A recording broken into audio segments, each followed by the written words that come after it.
Haha, that looks really cute. Oh, I love it!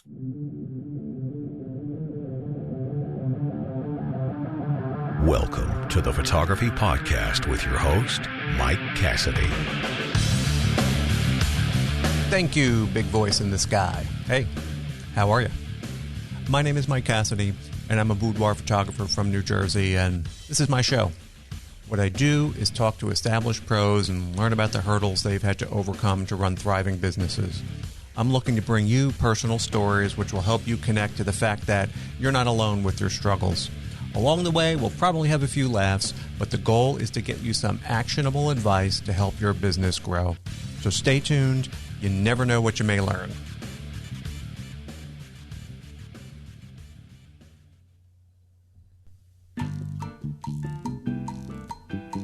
Oh, hello. I didn't see you there. Actually, shouldn't be drinking soda when I'm recording this. For some reason, I bought this. I'm not going to name the name. Soda. I don't drink too much soda, but I decided to get this stuff, and definitely tip, do not drink soda when recording a podcast. It makes your mouth all sticky, and that's really not why you're here, though. Excuse me while I take a sip. This is how you don't create a podcast.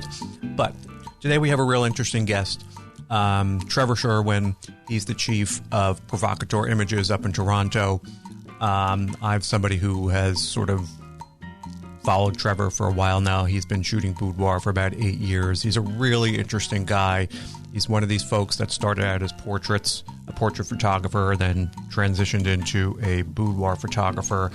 And he's one of these people who has sort of seen the power of photography, and that's why he does what he does, because it's something deeper. You can see how he feels photography can change lives and how he can affect people in a positive way by doing what he does. And if you listen to him talk, you can hear how that comes through in the way that he speaks. You can hear his joy in his work, and it's really interesting to listen to. So this is one of the points of doing this show, because I get to talk to these people that you maybe never would have the chance to do this, and you can kind of listen in and listen to what we're talking about, and hopefully get some good takeaways and some actionable advice from these interviews. So talk a little bit about marketing in this show, and a little bit of his kind of like guy boudoir stuff, because there ain't a lot of guys out there shooting boudoir, so we get a little bit into that as well. So I think this is an interesting hour to listen to us chat. So we won't put this up much longer. And here's Trevor Sherwin. All right, you're live. Sweet. Thanks for coming on. We had a little technical difficulties last time, but I think we're rolling now. So what are you up to this week? What's going on in Toronto in the summer up there? What are you guys doing for fun? Well, I just got back from the cottage last weekend, and that was fun. So, fun? Yeah, we got lots of stuff to do. There's always something going on downtown. Yeah, it's because it's more urban. It's more city up there. Where I am down here in New Jersey, it's more beach. Our big thing here is a beach.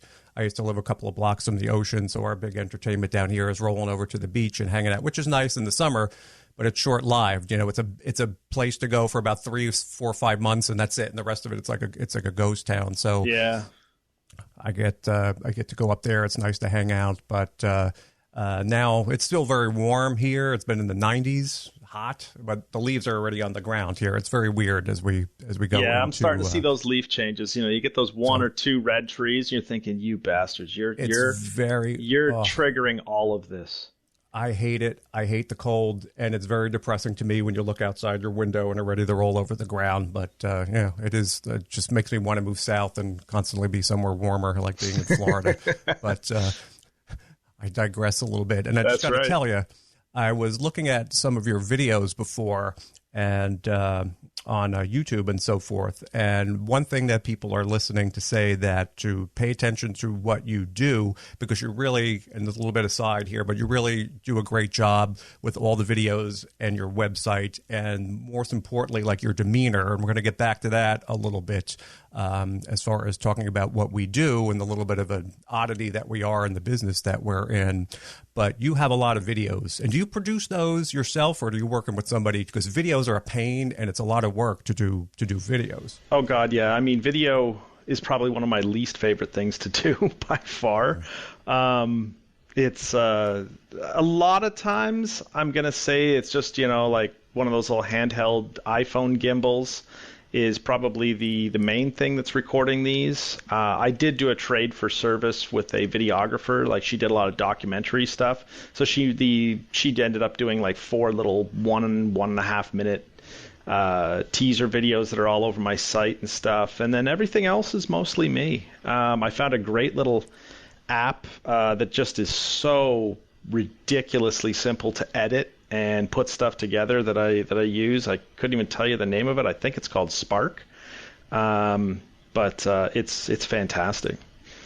Yeah, video is a great tool to use. I haven't again had the time to really get in there and to I've dabbled in it a little bit, but it's so much work, and it's a whole nother universe of learning. But I think it's a super effective tool now, because the first thing people do is go on YouTube, or now when you search even in Google, videos come up on YouTube. So that's where I saw even some of yours, and I think that's a great way to communicate about a business where, you can describe your building and you can describe where you work, but for people to see it really makes a huge difference. And what do you think about using video as a marketing tool like that? Video as a marketing tool is kind of like the number one thing these days. I've just recently, I'm sitting in my home office right now, and it was kind of like a little bit of a disaster in here. It was just like, it didn't look very good. Let's put it that way.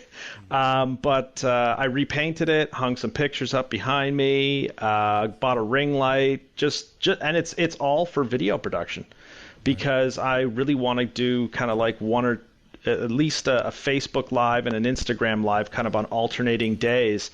Just pick a topic, talk for 2 minutes, over and done with. Nothing fancy, but just people. Yeah. And some of it just goes up like temporary, like a story, and other times it might be a little more long-lived. But and I kind of repeat the same content every probably 4 to 6 months, depending on what the content is. But I've found that from what my clients are telling me is that, like, I had one lady say to me when I did a video consult with her, she's like, "Oh my God, you're like the guy that's on the video, and I'm watching. I feel like I'm looking at a celebrity." I was like super uncomfortable with that. I did not. That's not me. That is, I hate like talking in front of the video camera, just kind of ad lib by myself. I mean, I can conduct an interview and host an interview and just do all that stuff without problem. I can speak in front of thousands of people without an issue. But the second you turn that thing back on me, it's like, it's just a different thing, right? It's a different beast, but you got to do it. It's not a question of if you should do it. It's how many times you should do it per week.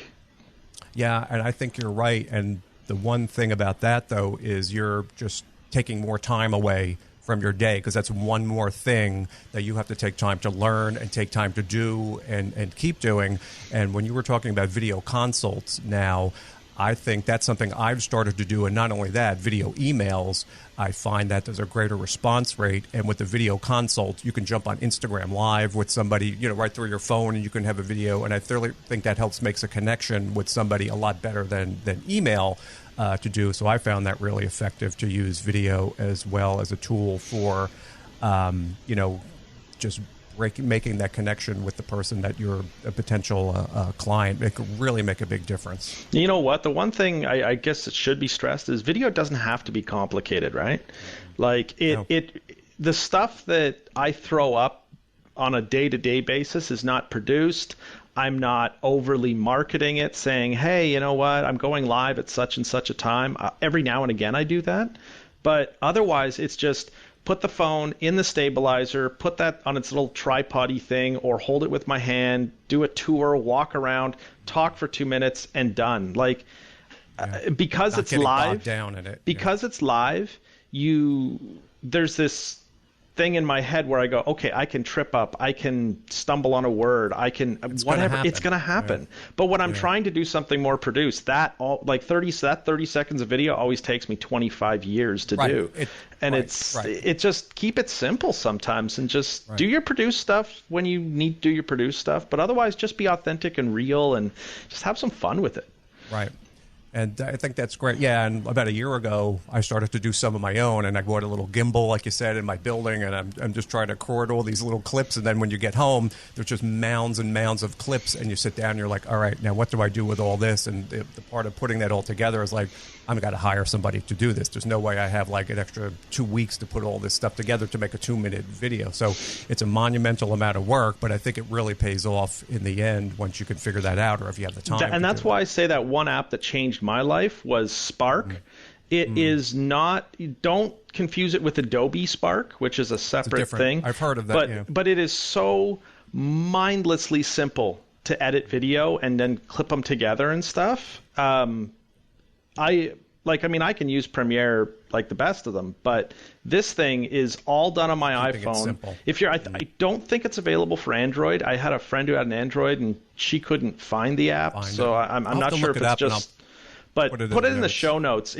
Try it. It is a paid monthly thing, but man, without sounding like a shameless plug to them, right? But I get nothing back from them. But I got to tell you, it's a fantastic product, and it made video editing for me far simpler than it should videos. Be. Yeah. And I started to use this service called BombBomb. I've heard of that. 5 months ago, which is, again, it's an app on the phone, and so that way when somebody contacts me, I can just send them a quick video email. Hey, this is Mike. Thanks for reaching out to me. And they get to see that face, and it's all done in about a minute and a half, and then they open it on their side, and they can see you. They don't have to download any software. They don't have to do anything. It just plays a video. So I found, again, like, you're that guy I've seen on, it's like on the website and so forth. So it helps to make that connection initially with people. But I think that's the way that people don't want to wait. I think they want to see who they're dealing with, and I think that really helps to take the few extra minutes to learn that sort of thing to get going on the. But I also think that there's a downside to all this, and speaking of mostly like the YouTube, like someone like me who I host some of these videos I made on YouTube, and I'm not ever trying to be a YouTube celebrity or anything. Mostly they're just on my website, but the comments are brutal, like on YouTube. You'll just see people writing this stuff like, you suck at this, and it's just random people who go on there, and you'll read what they're writing. They get angry at you. I'm like, this video isn't even for photographers. It's just like a welcome video for my clients, and they're going off on me. I'm like, oh my. So it is evil for anybody who's like thinking about hosting on YouTube. Either turn your comments off or just get prepared to be slaughtered, because that's the universe we live in. Yeah, but you know what? I could give two shites about them. If they've got nothing better to do than troll you, have a nice day. Walk away. So we're getting off on a little bit of a tangent there, but you and I think, have something in common. We're going to jump around a little bit on the way that we started, and as far as boudoir photographers, and that it just kind of it happened. It was never a plan. I never was home one day saying, oh, my God, I got to get into this. You raise the sails and the winds of the universe kind of blow you in some direction. So why don't you tell our listeners a little bit about how you got started and how you became to be a boudoir photographer? Well, as you mentioned, it was kind of an accident. Just like you said, I had no aspirations for doing this. I'd always been drawn to photographing people. I like portraits and actor headshots and stuff were always my jam, and I was kind of enjoying it, and I just kind of dabbled with it for a while, because since I was about 20 years old, so the last roughly 20 years, I've been involved in photography in some way, shape, or form, whether it be selling cameras, managing camera stores, product manager, distribution stuff. But then I kind of went through a change in my life personally, and I went, you know what, I think I want to do this. And up here in Canada, the photo distribution world is dying a horrible, protracted death, only kept alive by a certain exchange rate. And I wanted nothing to do with it. So I said, fine, let's do it. And so I was shooting portraits and headshots, liking it, just kind of been doing that for a year or two. And then I had a client who I'd done a portrait session for come back to me and said, hey, I want to do a boudoir session. We had a great time at the portrait thing. Just would you do this? And I'm like, sure. How hard can that be, right? I'd shot like 2 figure nudes before. Why not, right? Apparently, it's really hard. It's not as easy as you think. I did a lot of pre-shoot research, and I bungled all the poses, and it would honestly. I'd never personally show anybody those images, even if someone begged me to, because I think mine are all lost by now too. Yeah, They're because gone, like and viruses and computer oh crashes. yeah, because from what I do today, they were not good. But what happened is I showed her these pictures, and she's kind of a woman, roughly my same target demographic. She's about 40 to 50, somewhere in that range.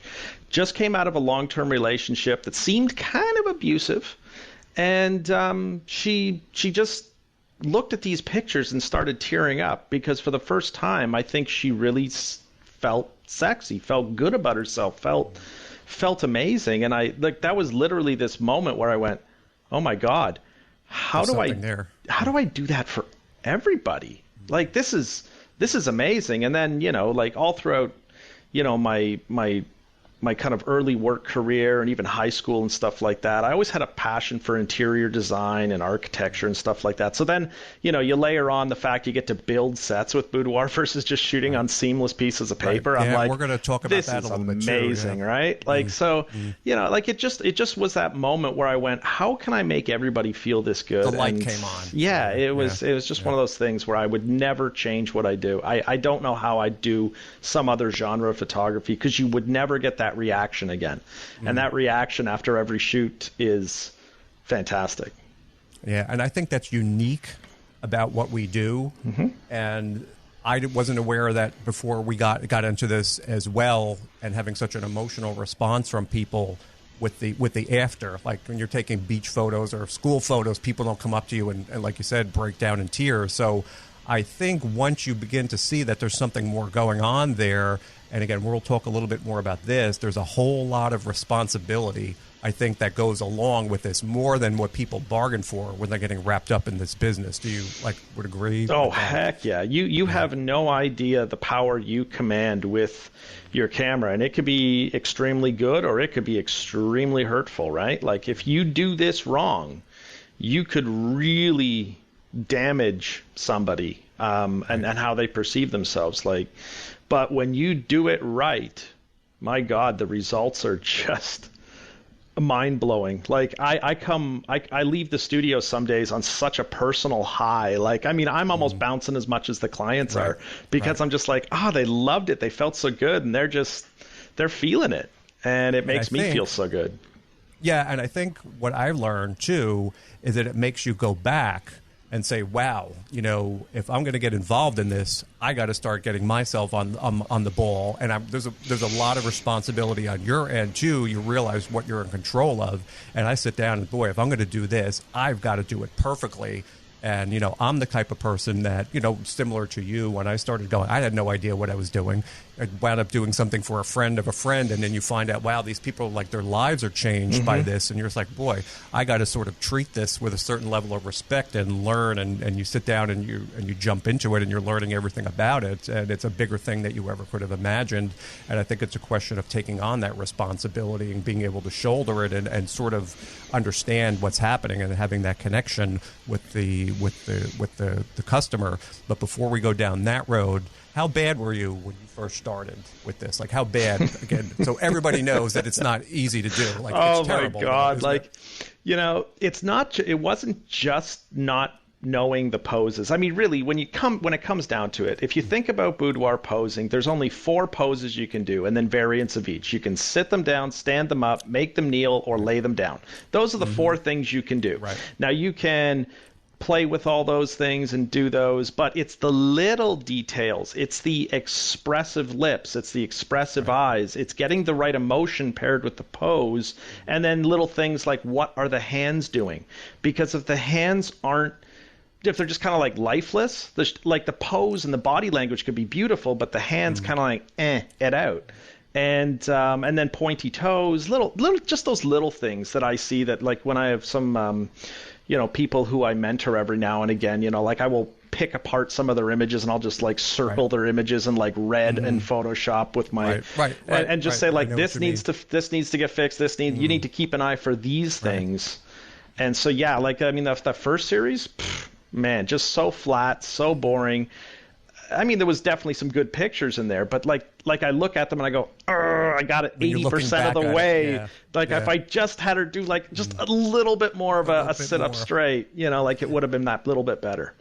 And I think, too, you probably got started around the same time I did now. It's been a while. It's almost 10 years or so. Mm-hmm. And I don't think now it's much easier. You can find these resources online. But I think getting going then, there was really not a lot of places to turn to. And it was kind of you figured it out on your own. And you looked at this stuff and said, why is this bad? And how can I make this better? So I think it was a more difficult type of a learning situation. And it either clicked and you figured it out or you didn't. So now, like I said, you can find mentors and you can find a lot of resources online where people talk about posing. So I think it's a little bit easier now. But I always talk to people, too, who ask me about how to do this and how to get started. And they're like, it's easy. I'm like, yeah, it's easy like pizza. There's a few basic ingredients, but why are so many pizzas bad? It takes a little bit of a person who's kind of, I don't want to say off, but kind of like one of those kind of, to run a restaurant, you got to kind of be like a maniac focused kind of a situation and do something like this too. You have to have that focus and have that weird ability that you just have to have it perfect. Mm-hmm. And it's always a process of learning, like you said. And not only that, as people who are learning to do this, often I never know who's going to come walking through my door. So every person is different, too, in terms of their look and their height and their size and their body style. So you have to adapt everything to make somebody look really good based on their proportions, too. Do you agree? Absolutely. I mean, so for me, I know what people kind of look like before they come in because I'll either have a consult at my studio initially or via WhatsApp beforehand. And I will also be doing a wardrobe consult about 3 to 7 days before their session. Because that allows me to not only see what they're bringing as far as wardrobe and avoid some things that really aren't going to work that well. But also just get a sense of complexion, hairstyle, what makeup we're going to do, what wardrobe they'll wear, all that stuff. I hate being surprised. I like to plan everything. I guess I'm just some kind of weird control freak or something, but it just makes me feel good when I know what's coming at me and I don't have to tap dance day of. Yeah, and I guess everybody has their own sort of approach to this. And I used to meet up with a lot of people too, but now I work from people. Again, everybody's busy. My people come from way up to New York to 6 hours away in Pennsylvania to God knows where, and people drive so far to see me. So it's not always possible to meet up with people ahead of time. And so I will talk to them. I don't get too much into the wardrobe review with them, and I'll kind of do a little bit of that when I'm with them. And, you'll see something and you'll be like, well, that may not be the best for this person, and maybe we'll save that towards the end. But there is so much that's involved, like you said, in the smaller things, and I don't want to go down a road with like posing too much on here. But I think it's such a simple thing, but so few people do that, I think, well, and it is a matter of practice and time. And I think some people can just do it and others just don't get it. And I don't know why. I guess it's like anything else. Like some people can be great basketball players and naturally others you can practice your whole life and you're just never going to be able to make that jump shot. I think some of it has to do with just a person's innate ability and who knows what it is. But as far as another thing between the two of us, and it's interesting to me, and I never really thought about it until I stopped and thought about it, but I was one day and I'm like looking around and online and I'm like, boy, there really aren't a lot of guys out here doing this kind of work. Where did they all go? Because when you see like model photographers, they're always guys, talking about photographing all these models. So what do you think is missing, or where does everybody fall by the wayside when it comes to shooting boudoir, where it seems to be about, I don't know the exact 95% women or more? What do you think is the gap that causes people not to follow through there? I think my best guess is probably that you have to be a little more authentic as a boudoir photographer, and you can't just be some, GWC like guy with camera. I think you made the good point of saying, yeah, there's a lot of guys in the model photography arena shooting stuff that's a little bit more adult and a little bit more glamour based. But I think it takes a certain type of guy that is there more to help someone rather than just see a pretty girl with little or no clothing. Like the novelty of seeing someone without clothes is so long worn off for me. Like my job's to make people feel good. And why I do this is because I want to make people walk out of the studio and just be like, oh my God, not only did I do that, and that's a huge rush, but also like, wow, I feel so good about me. Like that's ultimately what it comes down to. And I think a lot of guys, if I'm going to really broadly generalize, like they're not into making people feel good. They're just into like, you know, how hot's this girl, you know, like, and I've heard other glam photographers like really objectify women in that way. And that's not me. And I mean, that's just who I am. I also think too that although they appear to be similar things on the surface, they're extremely different in terms of when you look at a glamour photo versus a boudoir photo, the focus is something really, really different. Like one is beauty, and like you said, the other is more sexuality. And apparently to make that jump to do one from the other, a lot of people can't do that. That's my sort of opinion on that. Why that is, I don't know, but I think a lot of guys can't see that. They just don't see that. Yeah, I always see glamour photography as more of like an objectification, and I agree. And boudoir is more about just like finding the beauty within, because I even feel shitty saying this, but you know, like the people I photograph aren't perfect. They're perfect in their own way, I don't mean in any way to devalue or belittle or anything. It just, they're not models. They're everyday people. And that's why I love photographing them, because they're not models, because they're just regular women, and I'm getting to show them and level the playing field to say, you know what? If I say you get great hair, great makeup, great posing, great lighting, great styling, great direction, here's you on the same level as a model, and then they go, oh my God, I'm really not that different. Like that's where I get my real joy from this, is just showing people they're only this far, like my fingers are like a micron apart. They're only that far away from being on the cover of a magazine.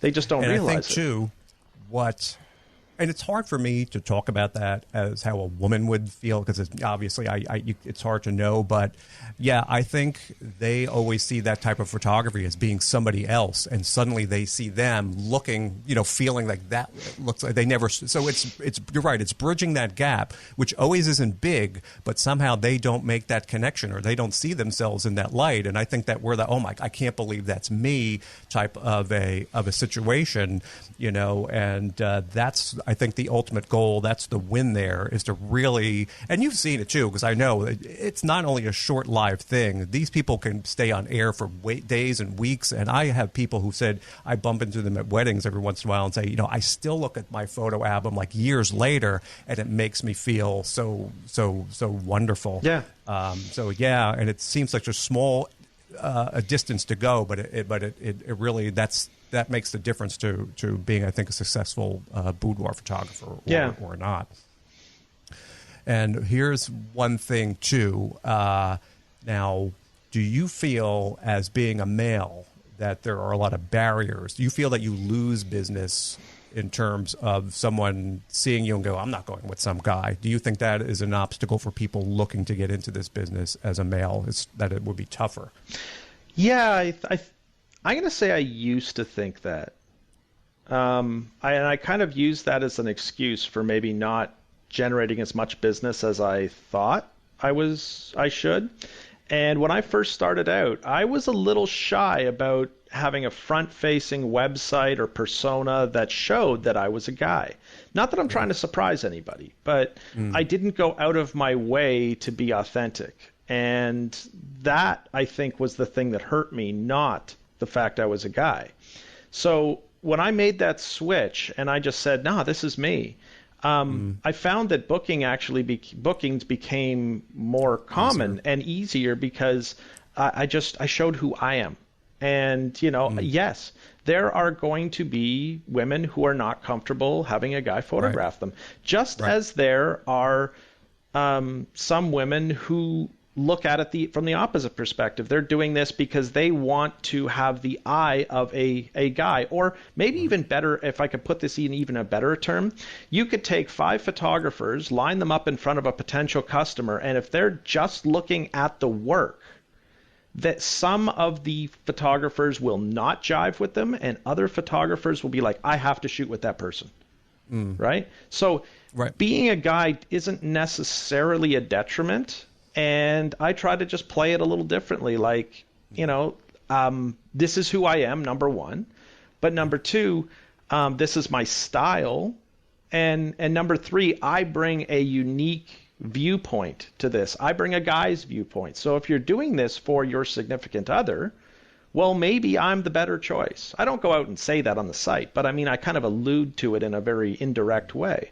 And I think that that's not necessarily a bad thing, because each photographer has a different look, and certain women have a certain more whimsical look that I don't. Mine's a little bit more backlit, silhouette, power pose kind of thing, and other people like drape you in tulle and be very, very, very feminine and flowery, which is cool, and certain customers are going to want either one of those, so it's just up to the customer to decide, I think.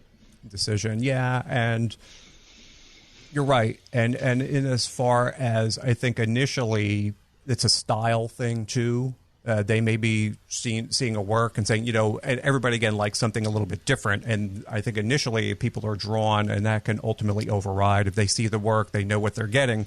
But in terms of a man, too, I think you really, really need a certain kind of a demeanor, which you have. I can see that, again, in your videos. I think it is how you handle the people when they're there. I think when women initially come in, their ears are perked up and they're looking for anything that's going to say, okay, this guy is like creepy. They're, on full alert at first. And then you really, really have to, and again, it's an act. It's just, you have to be who you are and have to have that kind of personality where they're like, okay, all right, this guy's okay. And I think we're going to get something out of this. And I think the important thing is you have to, that comes from, and I can see that's you. I can see that's your personality. It's not an act. And I think being genuine, accepting, and have that empathy with these people is really what it comes down to being a successful man. And it's business. Funny. I mean, one of my favorite compliments that I get every now and again, I mean, this is kind of the indirect one. I like other ones too, but they say, "Oh, I had so much fun. You weren't creepy at all," or something to that effect. I'm like, "Oh, hells yes, that's perfect." Like a negative compliment, like a reverse compliment. Because I do have a number of very strict kind of mental and interactional guidelines that I go with. I mean, during the shoot, it's always very jovial and fun. I mean, I take what I do very seriously, but I don't use kind of like vulgar language. Like boobs and bum are kind of like where I'm at. I'm not going to say tits and ass because I find that to be a little But like I talk about boob physics, for example, and bum physics, and like I get them laughing about silly things like that, and then it's really just it's about using language and stuff that makes them feel relaxed and just have a good time. And I mean, if they can't laugh at me acting out a pose that's very feminine, they have no sense. Same thing. They have no sense of humor, as far as I'm concerned. Yeah, because I'm killing that pose, and it looks ridiculous on a guy. I bet you are, and we need to see your collection online of your poses. One day, I feel like I should be doing that, but like I'm gonna wait till intern season starts at school, and the I'll old probably George Costanza. Yeah, I destroyed that chaise I had, which was just like the Costanza chaise. It was so good. I'll get that one. I'll put it on my wall back here, the Trevor. Yeah, that's right. But you are correct in that whole experience needs to be enjoyable, I think, as well. So when someone comes in, it's not just the photos. They're there for, this is the best word to describe it, but like a ride. It's an experience, and you want them to enjoy that. And even though there's a lot of work going on, you can't let that, I think, get in the way of the person. You don't want to get them involved in all of what you're doing and angles and stuff like that. So you're right. It's being a host, managing that whole thing and not making it seem like a burden for the person, because you probably hear the same thing I do when people walk there. I'm sore. That was a lot more work than I thought it was going to be. And I'm like, yeah, it's hard being cute. Yeah, in, right. Photos, but and the next day you're right. My back hurts and my leg hurts and everything hurts. And I'm like, yeah, but it was worth it, right? You're like, yeah, it was worth it. So there is that whole host aspect of it too, like you said, and not being like a game show host, but you have to walk them from beginning to end. You have to keep talking to somebody, because I think silence can be very like an awkward type of a thing. And you just have to get in that mode and become host Trevor or host Mike and get these people from from beginning to yeah, end and that's a really important thing. And I mean, you had mentioned knowing poses earlier, and I think that's only like 10% of it. I firmly believe that 90% of getting a portrait out of anyone, whether it be boudoir or a portrait session or whatever, but when you're not working with a professional model, getting the right emotion out of them, getting the right body language out of them is actually more important than the pose itself in some respects, because the pose is only the starting point. And yeah, so like when I'm working with people, it's really all about high fives, encouragement. And I mean, some people are like, oh, you're just saying that. And then I flip the camera around and they're looking at the screen. They're going, wait, what? That's the second I do that, usually at the very start at the start of the session, the second I show them an amazing picture, they're just like, okay, done, sold. I will do whatever you say. And I think that, like, I don't spend much time showing people pictures, but it takes up time. Yeah, because usually what I do is my desire pose, as I call it, which is just like the back arch, bum down, head down, just power pose. I'll usually do that first, because I also tell them, like, hey, this sounds like the hardest pose. It's actually the easiest. And then we just walk through the mechanics of it. I take the shot, I show it to them, and they go, oh my God. And then from there on in, they'll do pretty much anything, and that is the best thing ever, when you have that person who's kind of bought in. Once they see the result, once they get a little bit of a taste of what that's going to look like. Now, here's a good question for you, because I know I've learned this, is when I have my people come in right away, I don't have them walk in the door, get everything done, and have them jump fully into basically not wearing anything. I'm basically always starting clothed, too. I tell people to bring jeans and tank tops or a dress, and I start them off with just some regular pictures to kind of get them used to taking pictures, and to, so I'm not here to right away rip everything off, and it gets them into that mode. Do you have anything that you do as far as when the people first get started to kind of get them going? Yeah, absolutely. I mean, I will back it up and say that my wardrobe call, the video chat that we do a few days before, that's the first piece to get them relaxed and in the right frame of mind, because at that point they know that what they're bringing is the right stuff. So that takes away any anxiety there. When they walk in the door, they get a glass of champagne, and then my hair and makeup team take over. Now, my two makeup artists, Carmina and Jen, one of which will be working on any given person, their job is not to do great makeup and hair. Yes, they do that, but they're there to talk to them, find out, I could forgive mediocre makeup for someone who is incredibly good at relaxing someone and starting a conversation and getting them excited. So they have a bigger role. They do. They have a bigger role. And I've been working with Jen and Carmina, for each of them, for over 4 years, each of them, because they do what they do so well. Like, I've got the best of both worlds. And then from there, yes, we are going to get them changed. They come out in a house coat.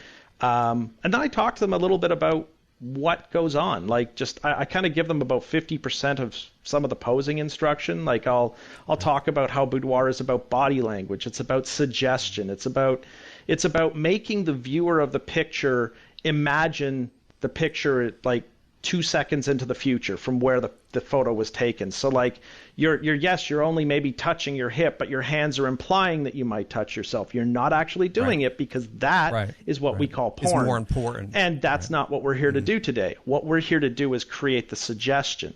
And, things like teasing a bra strap or something like that. So we go into all of that, and they're like, okay, cool. And then we get started, and then I kind of act out a pose, the first pose for them, and then they do it, and then I usually show them, and then from there, game on. They're off and running. And I think that, too, you're always going to, even as a man, lose a certain percentage of people, and you're not going to know about that, because there's just going to be always that group of women that says, they made up their mind, I don't want a guy, and that's what it is. And you won't know, because these people will see, like, my name is right on my business, yours isn't, so they may have to dig a little bit deeper to see that. But for those that do come in, I think, too, that there is an advantage to being a guy in a certain respect, because in a way, I always thought about it is, it may not be fair to say, but a lot of this is gifts for men at this point. There's always women who do it for themselves, but I always thought that being as someone who may be a potential viewer of these, you kind of know maybe what the guy would like to see a little bit more so than how a woman's brain may work. So what are your thoughts on as far as the advantages or that you may have as a male? Well, the one thing I will tell you is ever since I changed my messaging on my site, which is do it for you, I've in fact I've had more women doing this as a for them thing than I have for a partner, to be honest with you. So, like that's kind of one of those things that it's just a messaging change that. So, what was the question you had asked? Like the guy photographer question.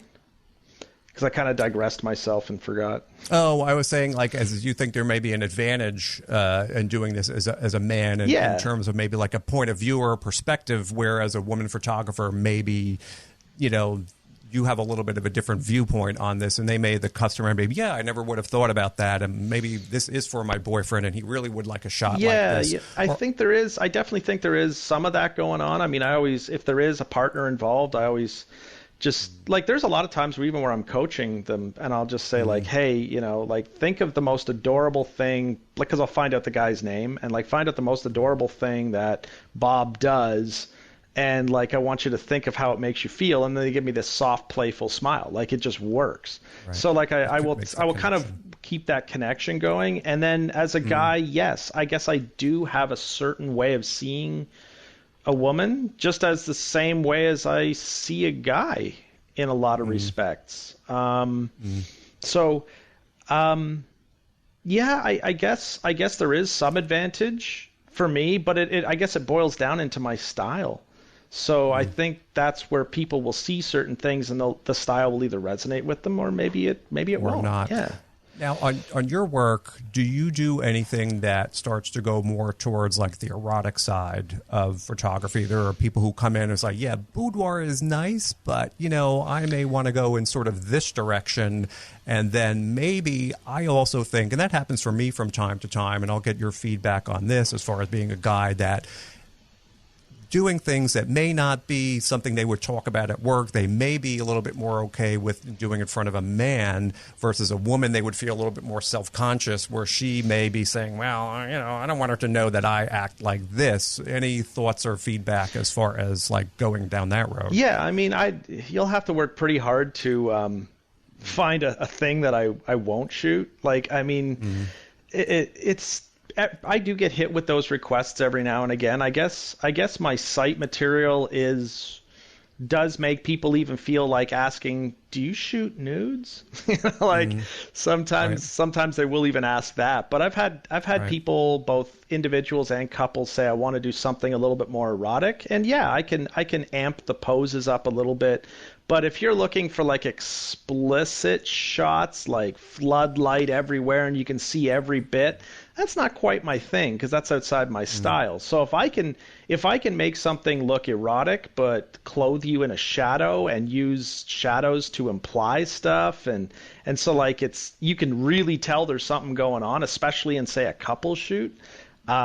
I'll totally do that, but that's something I find out ahead of time. That's not something I surprise someone with. Right. After. Yeah, and on that topic, again, and this is something that I think about, too, that when you're putting up your images as far as what you're in your galleries or so forth, do you say, well, this may be a bit too much, and then I don't want people to think that I'm going necessarily in X direction by showing a picture like this? Do you try to keep it a little bit more conservative as far as your gallery photos go?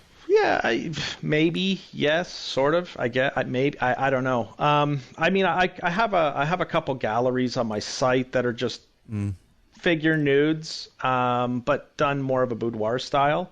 And then I have some kink stuff, anything from rope tying to like using various implements and stuff. Like I separate it rather than kind of incorporate on the front facing side. Right. Because there could be different, I think there in these sessions too, I've learned there's definitely different roads that you can go down. I think most people are more on that cutesy side, beautiful side, but there's definitely people that you encounter. And again, they may be, they're a little awkward to bring it up at first because they don't really know you. And then it's kind of when they get comfortable, they're like, my boyfriend or husband really likes it when I do this or this, and suddenly things can take a little bit of a turn in a different direction. So as far as accommodating, do you find yourself when you get requests like that sort of out of the blue from people sometimes? Yeah, I mean, I used to get surprised by this stuff, but one of the when I do that wardrobe consult, one of the questions I ask is, are there any kinks I should know about? I'm sorry if this is a blunt question. I'm sorry if it's too personal, but I want to know. If you want to do something with a riding crop or a flogger or a tie or something, we can do that. I just need to know from you if that's something you want to do. It's totally okay, and believe me, I've photographed it hundreds of times before. So all you have to do is raise your hand and say, yes, I want to do this.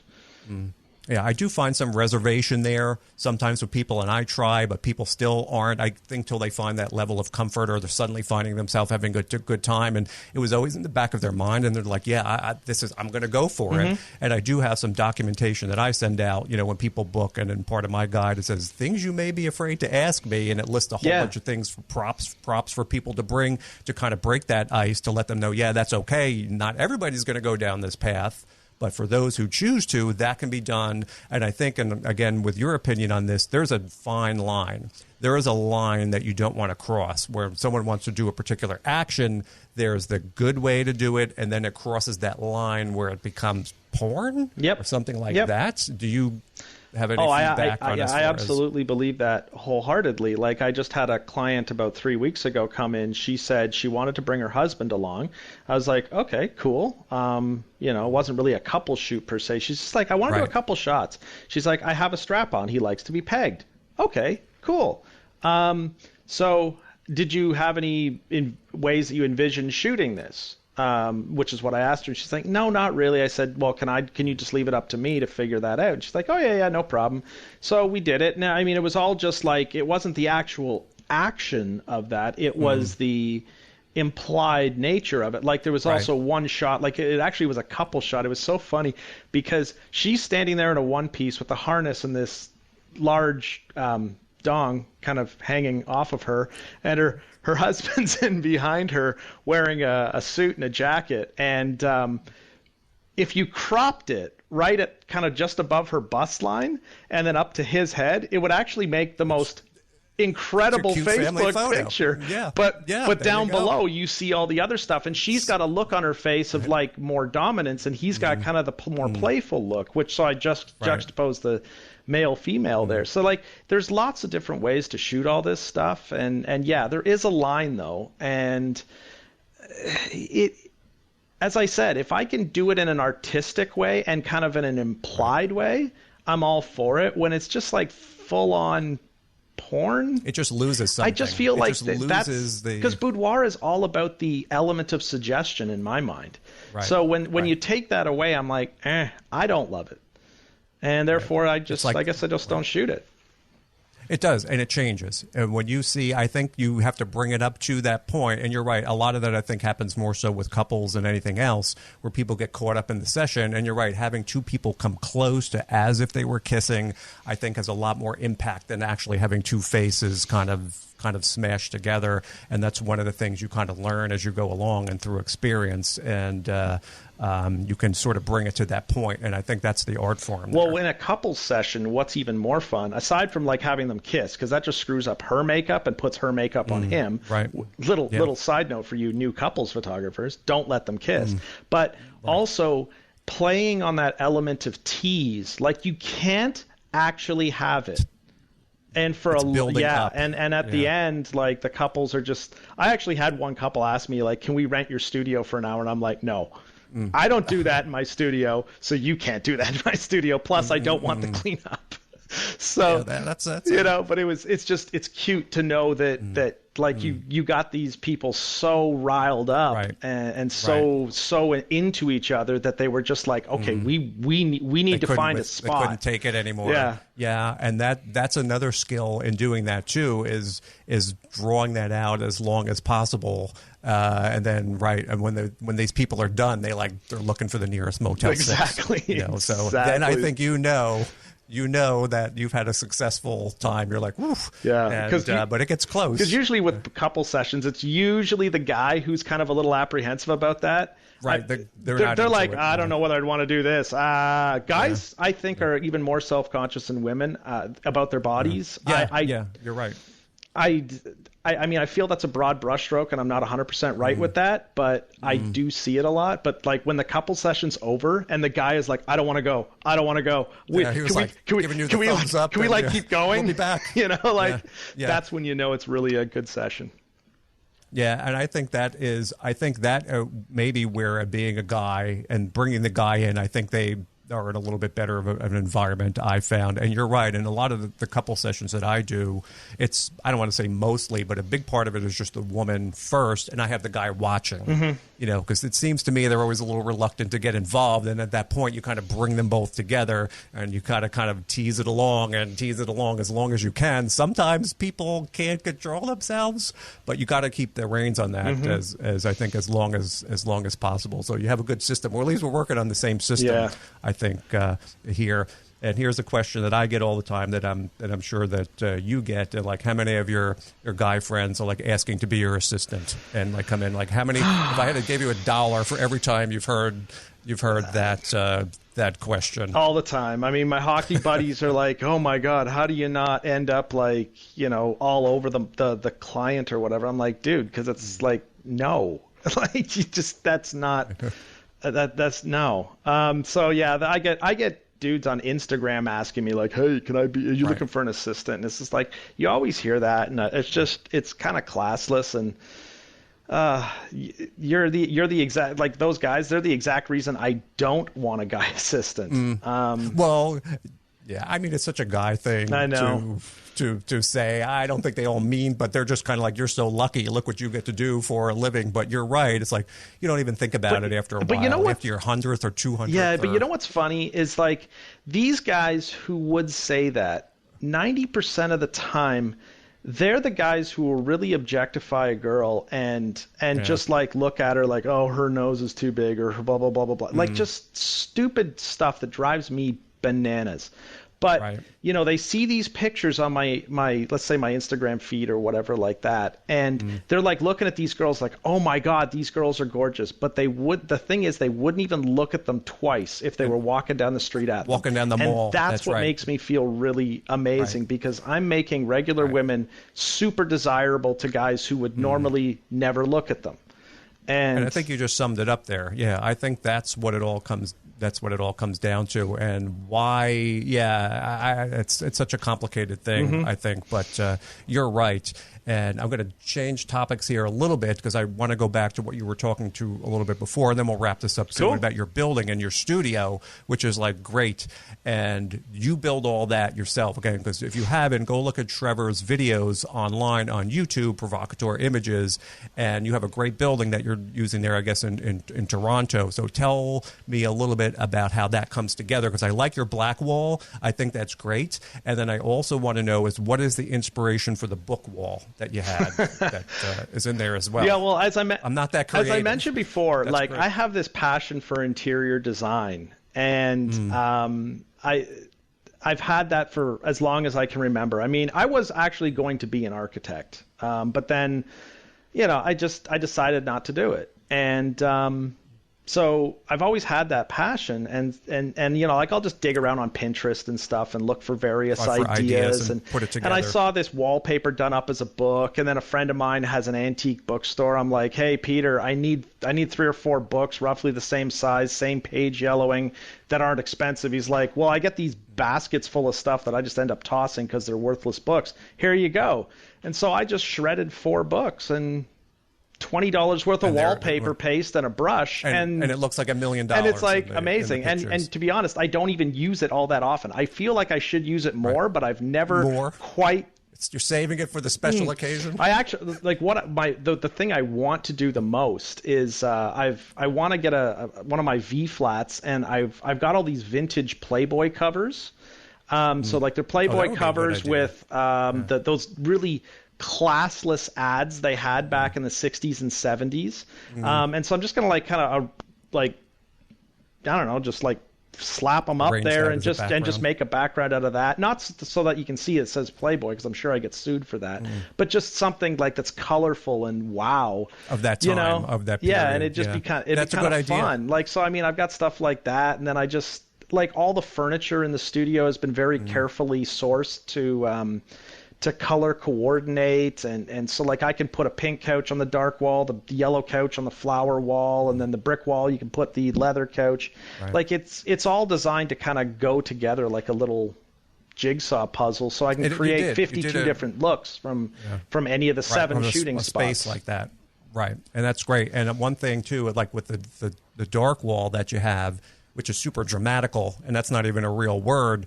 And a lot of your photos are dark photos, which is, I can't do that. I'm a bright and traditional boudoir. My pictures are mostly bright and cheery and happy, but that looks great in that type of a setting. So what was the inspiration to go ahead and turn everything so dark, or is that just your preference? Well, it's funny, because I rent my studio out for a lot of production companies as well, because it's a very large 1,800 square foot space. So big space. So it's got a lot of space to do a lot of different things, and because it has all the backgrounds and stuff. But anyway, I originally that mantle wall, which is the dark wall or one of the dark walls. I'm just looking at it on your Instagram. Yeah, because you've got like the dark wall with the gold frames, and then the other pictures. part is the other half to that wall is the mantle. Paneling, yeah. And that was originally white. And I had a production company come in and ask, could they paint it black for a scene? And I was like, oh, God, I'm going to have to paint that back white over black paint. That is not going to be fun. Not going to work. But I let them do it because they said, hey, we'll pay an extra $400 or $500 to do it. We'll bring the guy in to paint. And I'm like, all right, fine. Let's do it. You're painting it back. Worst case, I have to touch up. Okay, I can live with that. So anyway, they did it, and I looked at it after they were done because I came in to grab a piece of gear, and I saw that and went, oh my goodness, I have to paint this back to whatever it was. Now they had painted it with a glossy black, which was no use to me, but I ran to the Home Depot, grabbed some paint, matte and black. just like it's actually like a charcoal gray matte finish.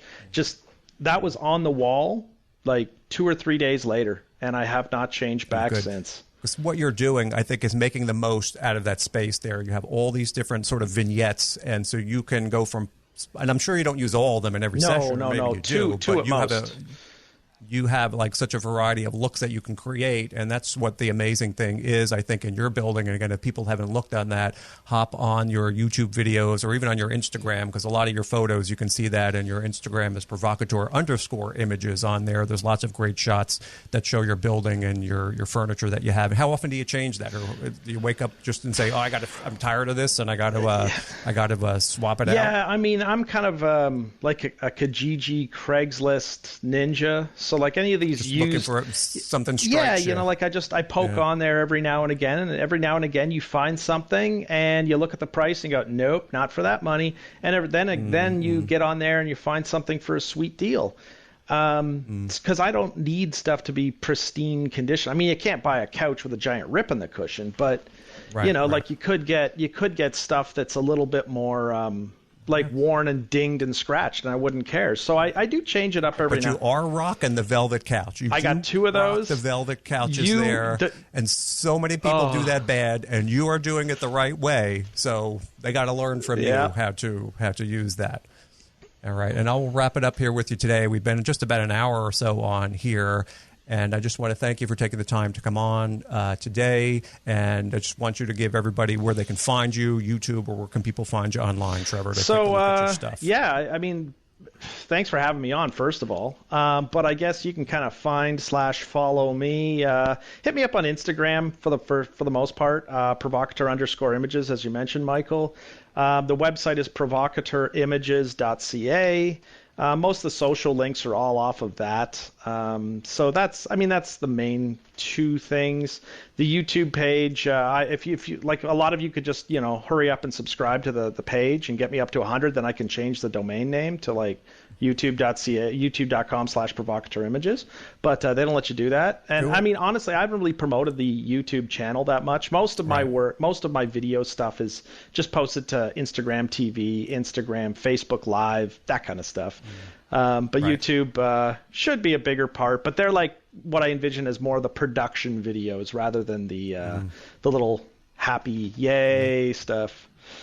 Right, your polished Yeah. stuff. Well, you're doing it right, and for not even just men, but for boudoir photographers in general, if they're looking to find someone to aspire to be like, that would be you. So keep up the good work. Everything you're doing right. The website is great. The photos are on point. Like I said, you're just knocking it out of the ballpark here with what you're doing. So I just want to thank you again for coming on today. And this is the great and powerful Trevor Sherwin. Oh, great and powerful. Thank you so much. That's awesome. Thanks for having me. This is a lot of fun.